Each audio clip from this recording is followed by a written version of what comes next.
Wangari's Trees of Peace, a true story from Africa by Jeanette Winter.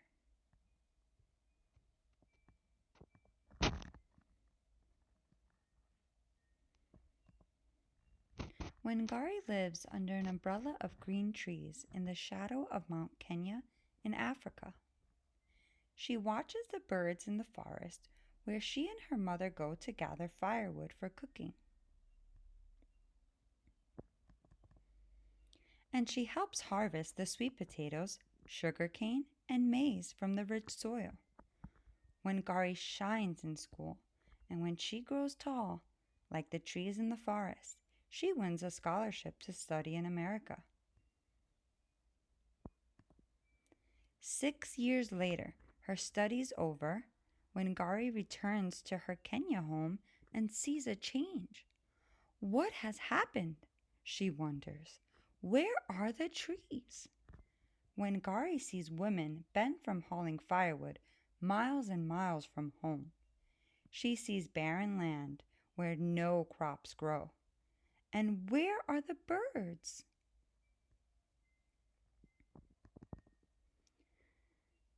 Thousands of trees have been cut down to make room for buildings, but no one planted new trees to take their place. Will all of Kenya become a desert? She wonders as her tears fall. Wangari thinks about the barren land. I can begin to replace some of the lost trees here in my own backyard, one tree at a time. She starts by planting 9 seedlings. Watching the seedlings take root gives Wangari the idea to plant more, to start a farm for baby trees, a nursery. In an open space, she plants row after row of the tiny trees. Next, Wangari convinces the village women that planting trees is a good thing. She gives each one a seedling. Our lives will be better when we have trees again. You will see. We are planting the seeds of hope. The women spread out over the village, planting tiny trees along in long rows, like a green belt stretching over the land. The government men laugh.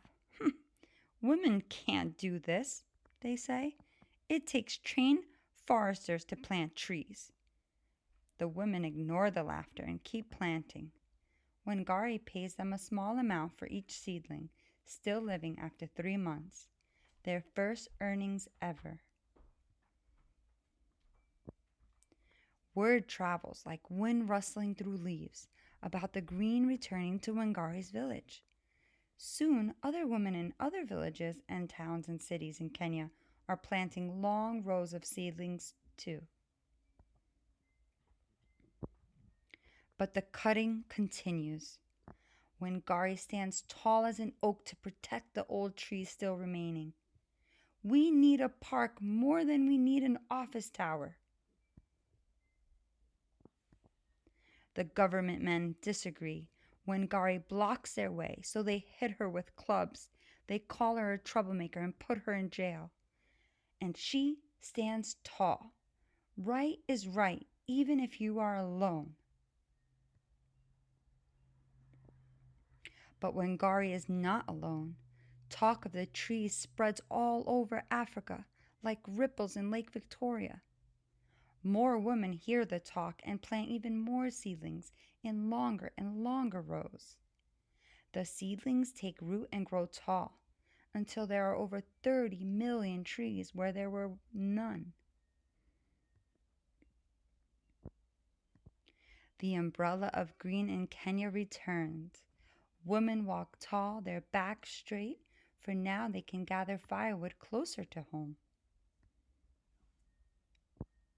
The land is no longer barren.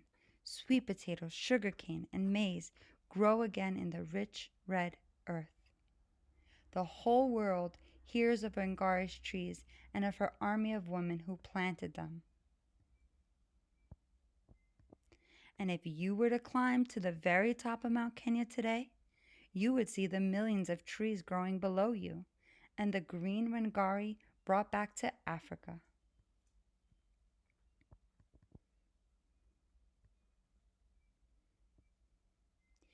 People are fighting over water, over food.